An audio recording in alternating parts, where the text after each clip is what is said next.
অন্য বছরের মতোই এবছরও নববর্ষের স্পেশাল ব্লগ নিয়ে চলে এলাম। হ্যালো এভরিওয়ান, রাধে রাধে, সকলকে আমার চ্যানেলে অনেক অনেক স্বাগত। তো আজকে প্রথমেই জানাই নববর্ষের শুভেচ্ছা ও ভালোবাসা। তো যারা যারা আমার চ্যানেল তাদের জন্য জানিয়ে দিই, আমি Moupriya and welcome back to my channel Bangal Moupriya. তো আজকে হচ্ছে নববর্ষ, বাঙালিদের কাছে একটা শ্রেষ্ঠ দিন। তো আগেকার দিনে নববর্ষকে খুব স্পেশালভাবে বানানো হতো, কিন্তু এই রিসেন্ট হয়তো নববর্ষ হারিয়ে গিয়ে নিউ ইয়ার পালন করা হচ্ছে, কিন্তু তাও বাঙালিরা এখনও নববর্ষ পালন করে। যেমন আমাদের এখানে খুব বড় করে নববর্ষ পালন করে, যেটা তোমরা হয়তো জানো যারা যারা আমার সাবস্ক্রাইবার আছো। কারণ আগের বছরও আমি ভিডিও ছেড়েছিলাম যে আমাদের এখানে 2 দিন ধরে অনুষ্ঠান হয় তো নববর্ষ নিয়ে। তো আজকে হচ্ছে প্রথম দিনের ব্লগে কী হচ্ছে না হচ্ছে তোমাদের সাথে সবটাই শেয়ার করবো। তো পুরো ব্লগটা একটুকু না স্কিপ করে পুরো ব্লগটা দেখো, তো তোমরা জানতে পারবে কী হচ্ছে। তো সকালে হচ্ছে আমাদের এখানে প্রভাত পেরি বিয়ে হয়, তো সেটা তোমাদের ঠিকটা তোমাদের সাথে শেয়ার করবো। প্রতি বছরের মতনই এবছরও আমাদের এখানে সকাল সকাল প্রভাত ফেরিতে সব বাচ্চাদেরকে নিয়ে বড় বড় স্যারেরা থাকে। তারপর আমাদের এখানে যে মাঠটাতে হবে ফাংশন হবে, সেই মাঠে যেই ছেলেমেয়েরা প্র্যাকটিস করে তাদেরকে নিয়ে একটা প্রভাত ফেরি বের হয়। আমরাও ছোটোবেলায় যেতাম, কিন্তু এখন আর আমার যাওয়া হয়। আর এখানে হচ্ছে গান বাজছে, তোমরা হয়তো তোমাদের সাউন্ডটা শুনতে পাবে, তো একটু ম্যানেজ করে নিও। আর এখন হচ্ছে আমার কাজ হচ্ছে একটু ঘর গোছাবো, তো ঘরটা গুছিয়ে নিই, তারপর তোমাদের সাথে আবার দেখা হচ্ছে। ফ্রেশ হয়ে একদম তোমাদের সাথে দেখা করবো, চলো।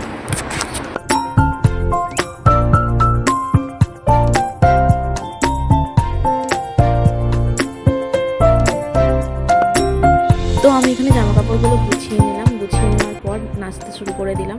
আমার প্রতিটা কাজের মাঝখানে একটু না নাচলে হয় না। তো এখানে ফ্রেশ হয়ে চলে এলাম, এসে আমি এখানে ঠাকুর প্রণাম করছি। আমার সব ঠাকুরদেরকে প্রণাম করে নিয়ে দাদুকে প্রণাম করব। দাদুকে প্রণাম করার পর আমার তারা মা আছে, তারা মাকে প্রণাম করব। তারপর স্কিন কেয়ার করব। স্কিন কেয়ার করা হয়ে গেলে আস্তে আস্তে এবার সব কাজ সেরে নিয়ে মানি প্ল্যান্ট গাছটাতে সকাল থেকে যেহেতু আমার জল দেওয়া হয়নি, তো একটু জল। তো বন্ধুরা, চান টান করে চলে এসেছি, দেখো চুল ভিজে। তো এখন আমার কাজ হচ্ছে বিকেলে যে জামাটা পরবো, সেই জামাটা মুছতে হবে। আবার কালকে অনুষ্ঠান আছে, সেই জামাটাও পরে নেবো একবারে, কারণ কালকে আমার কলেজ আছে। কলেজ থেকে এসে তারপর অনুষ্ঠান দেখতে যেতে পারবো, কারণ আমাদের কলেজেতে একদিনই ছুটি দিয়েছে, এখানে আমাদের 2 দিন অনুষ্ঠান হয়। তো আগে সব জামা ফামা মুড়ে রেডি করে রাখবো। আর তারপর আর কোনো কাজ নেই এখন আপাতত, এবার ঘুমিয়ে নেবো একটু, তারপর বিকেলে উঠে আবার তোমাদের সাথে দেখা হবে। চলো টাটা। এটা হচ্ছে ফেসিয়াল, আমি নিজের মুখে তো করেছি, করে এখন আমার মায়ের মুখে করে দিচ্ছি। আর যে এখন ক্যামেরার পিছনে আছে তারটাও করবো। তো পয়লা বৈশাখ উপলক্ষে হচ্ছে ফেসিয়াল। যদি কেউ করতে চাও বিনা প্রফেশনাল আমাকে বুক করতে পারো, অবশ্যই গিয়ে করে দেবো। কমেন্টে বলে দেবে যে আমাকে ফেসিয়াল করতে হবে, একবার আসবেন আর অ্যাড্রেস দিয়ে ব্যাস হয়ে যাবে একদম। বিকেলে শুরু হয়ে গেল আমাদের এখানে অনুষ্ঠান। প্রথমে উদ্বোধনী প্রত্যেক বছরের ন্যায় এবছরও শুরু হলো প্যারেড দ্বারা। এখানে আমাদের গ্রামের বাচ্চারা যারা মাঠে প্র্যাকটিস করে তারা এবং স্যারেরা মিলে প্যারেড করতে শুরু করে। এই সময় মানুষজন খুব একটা কম থাকে, কিন্তু তাও আমরা ছোটোবেলায় আমরা যখন ছোটো ছিলাম তখন অনেক সবাই যেত। তারপর এখানে প্যারেডের দ্বারা কিছু নাচ হলো, সেই নাচগুলো দেখতে খুব সুন্দর লাগে। আমরা ছোটোবেলায় যেতাম, এই নাচগুলো করতাম, খুব ভালো লাগতো এইসব করতে। এখন আর সময়ের অভাবে এইসব করা হয় না যদিও বা, কিন্তু যারা মাঠে থাকে তারা অবশ্যই করে, খুব ভালো লাগে এইসব দেখতে। হ্যালো গাইস, দেখো আমি অর্ধেকের বেশি রেডি হয়ে গেছি। একদম এখন জামা সেলাই করা হয়নি, জামা সেলাই করছে। এই যে আমার মা পালিয়ে যাচ্ছে,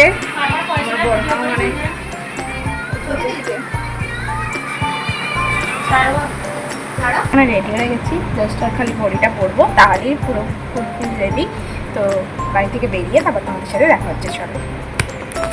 আমরা রেডি হয়ে বেরিয়ে পড়লাম। পিছনে মা আসছে, বড় মা আসছে, ঠাকুমা আসছে। দূরে যে লাইটের ফোকাসটা দেখতে পাচ্ছ, ওখানে হচ্ছে আমাদের ফাংশনটা হচ্ছে, ওখানে আমাদের যেতে হবে। রাস্তার মধ্যেখানে কিছু ক্লিপ নিয়ে নিচ্ছিলাম, যেহেতু আমাকে পরে রিলস বানাতে হবে। আমাদের এখানে ক্লিপ নিলাম। এখানে এসে দেখি বাপরে বাপ, যেন আমরাই শত লাস্টে এসেছি। পুরো ভিড় হয়ে গেছে সারা মাঠটা। এদিকে খাবারের দোকান বসেছে, ওখানে ফাংশন চলছে। একদম জমজমাট ব্যাপার। এখানে একটা কাকু এসেছিল, সে প্রথমে অ্যাঙ্কারিং করছিল, খুব সুন্দর অ্যাঙ্কারিং করছিল, খুব ভালো লাগছিলো, কথাগুলো কি মিষ্টি। আমার খুব এই অ্যাঙ্কারিং যারা করে তাদেরকে খুব ভালো লাগে। এরপর একটা কাকুটা কোনো কারণবশত চলে গিয়েছিলো, তো একটা দিদি অ্যাঙ্কারিং করছিল এখানে। তারপর আমি কিছু খাবার নিয়ে চলে আসি, কারণ প্রোগ্রাম দেখতে দেখতে খাবার খেতে হবে। এখানে হচ্ছে সুন্দর নাচ হচ্ছিলো। আমি কিছু কিছু নাচের গান দিতে পারবো না বিকজ কপিরাইটের জন্য, কিন্তু কিছু কিছু দেওয়ার চেষ্টা করব। তারপর এখানে হচ্ছে আমার 2 মনার সাথে দেখা হয়ে যায়, যারা আমাকে আমার মায়ের কাছ থেকে তুলে নিয়ে চলে আসে। তো তোমরা নাচ এনজয় করো, ভিডিওটা কেমন লাগছে অবশ্যই কমেন্টে জানিও।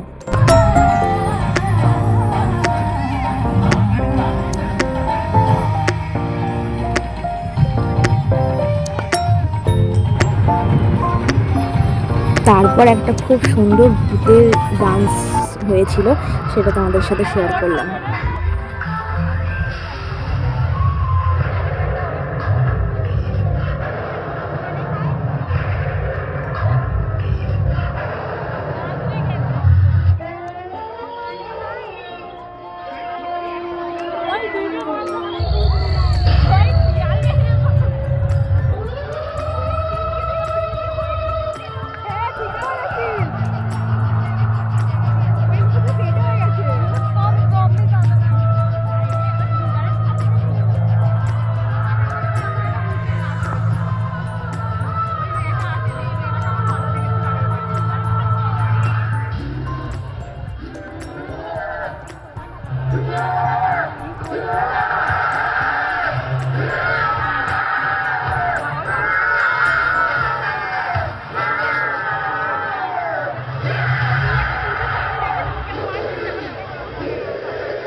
जो कहता है बीबी तेरी वो लगता है सामे मोर सामे ऐसा में सामे जो कहती हूँ मर्द मेरा तो लगता है सामे मोर सामे तेरे पीछे पीछे चलूं जैसे तेरे पीछे पीछे चलूं जैसे मैं तेरे की सीढ़ी पे चढ़ूं सामे तेरे बगल बैठूं ऐसे जैसे शिव के बगल गोरी मोर सामे वो डगर चला कर नजर ले जाए रे प्रेम नगर सामे ऐसा मैं अरे सामे आजा सामे बलम सामे परम सामे सनम सामे अरे सामे आजा सामे बलम सामे परम सामे सनम सामे।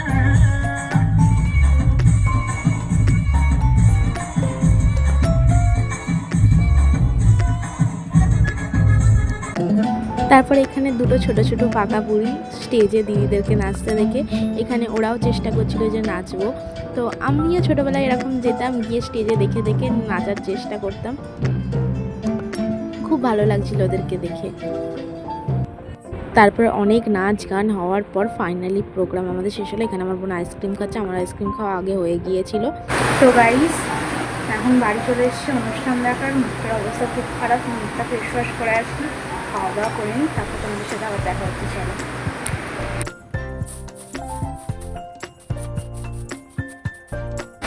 তো গাইস আজকের ভিডিওটা এতখানি, যদি ভালো লেগে থাকে অবশ্যই লাইক কমেন্ট শেয়ার করে, আর পার্ট 2 এর জন্য অবশ্যই অপেক্ষা করো, খুব তাড়াতাড়ি পার্ট 2 নিয়ে আসবো নববর্ষ স্পেশাল। টাটা।